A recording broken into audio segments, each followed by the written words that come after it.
All right, guys. What's going on? Today, I want to talk about 10 settings on the Insta360 Go Ultra, this little guy right here, that I basically use for everyday shooting. So, whether you're inside or outdoors, just walking around the city, or just hanging around at home, these are the settings that basically will keep your footage looking clean and smooth. Basically, for me, especially with an action cam, the goal is to set it once and just forget it. So you can focus on creating footage, instead of constantly fiddling with the camera, which is why I like using things like this kind of action camera. So let's actually just take a look at some of the settings that I like to use. And this really is for beginners. If you're a pro user, you may want to go manual. So first up, again, is that white balance. So basically, this controls how warm or cool your colors look. If it's off, whites may look yellow or green, and skin colors or skin tones could be off, just looking a little weird. So that's why I usually leave it on auto. So the Go Ultra handles most situations actually surprisingly well. But, if you're under weird indoor lighting or outside in bright sunlight, you can switch to a preset like daylight or tungsten somewhere inside. That auto is going to keep your colors natural without you having to think about it. Again, for a lot of us, we are moving indoors and outdoors constantly, so I don't want to have to think about it. So next is shutter speed. This is kind of important because it does control how motion looks. If it's too slow, it'll look blurry. If it's too fast, it'll look choppy. So for beginners, again, I leave this on auto because honestly, again, the camera does a great job picking the right speeds.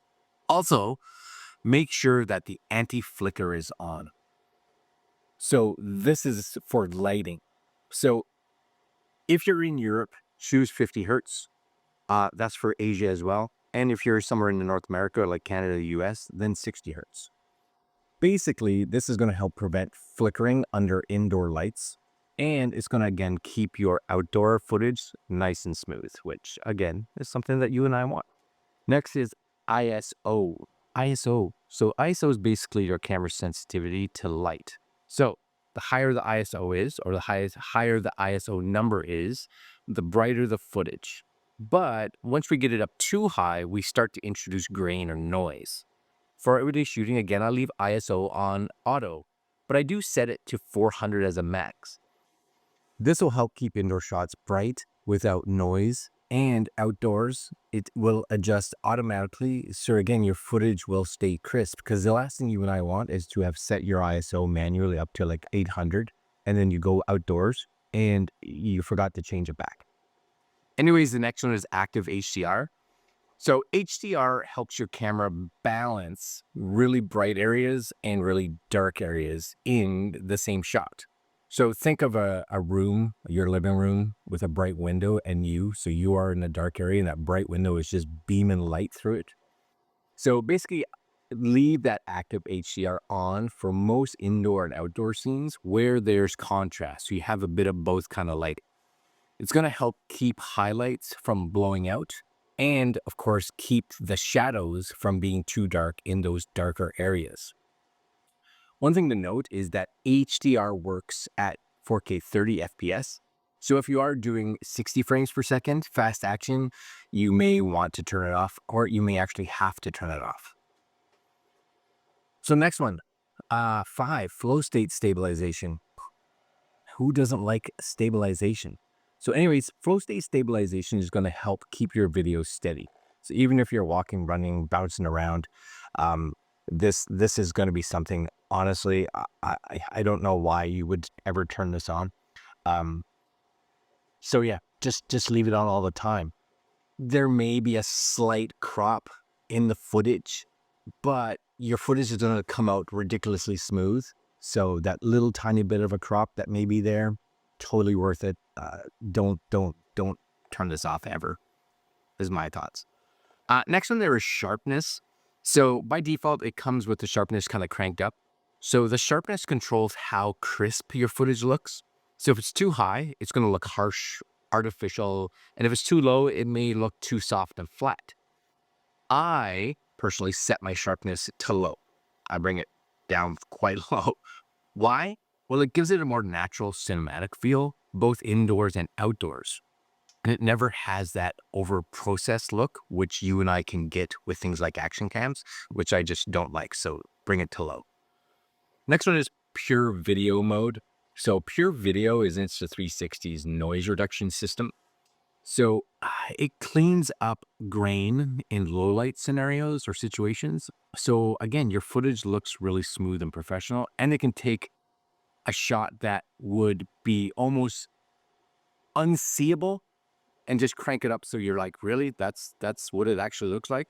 Now, the other cool thing is that there is the ability to have this turn on automatically when needed. So if you move from a bright area, which it doesn't need, into a dim room, it'll automatically kick in and crank everything up for you. So again, I like that feature. So I just leave it on. It does all the work for you. You don't even have to think about it. You just kind of, again, set it and forget it. Perfect for most of us. Yes? Next one there is frame rate. So again, frame rate is how many frames per second you're shooting. So, 30 frames per second, I would set this for basically just everyday footage. It gives you a nice natural motion. And then we have our 60 frames per second, which is for fast action or slow motion during your editing phase. I usually use 60 frames per second, 60 frames per second when I'm doing motorcycle riding, because I like that really, really smooth frame on there. Or again, use it if I want to be able to slow it down in post. Files get bigger in 60 frames, just kind of realize that, but it's nice to have. Next one there is actually your field of view.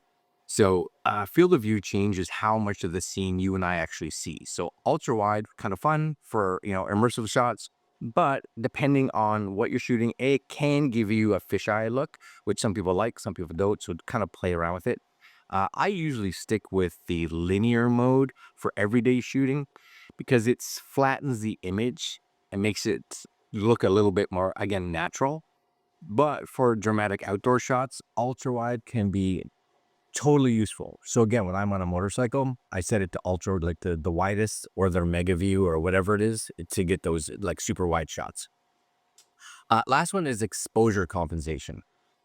So exposure compensation actually lets you adjust brightness without touching the ISO or shutter speed. So think about being able to control that auto, right? That automatic. So I leave exposure set to auto, but I usually tweak it. So I actually bring it down to a negative. So usually negative 0.7. So this will help prevent highlights from blowing out, especially outdoors, while keeping the footage balance. It's a really simple, tweak or mod that can save you a lot of headache, because when things in the dark areas are a little dark, we don't really notice it. But when things are blowing out in the highlights, we do, right? And either way, we can't get them back. Anyways, that's my 10 go-to settings for the Insta360 Go Ultra for, again, everyday indoor and outdoor shooting, right?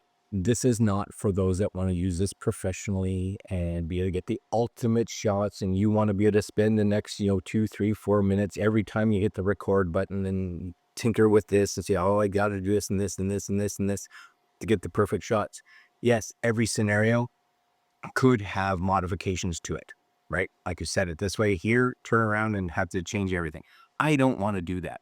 And 95% or more people don't want to do it either. So the nice thing with these settings is that once you set them, you're basically ready to shoot anywhere. Again, walking around, at home, outdoors, no stress, shoot it, done.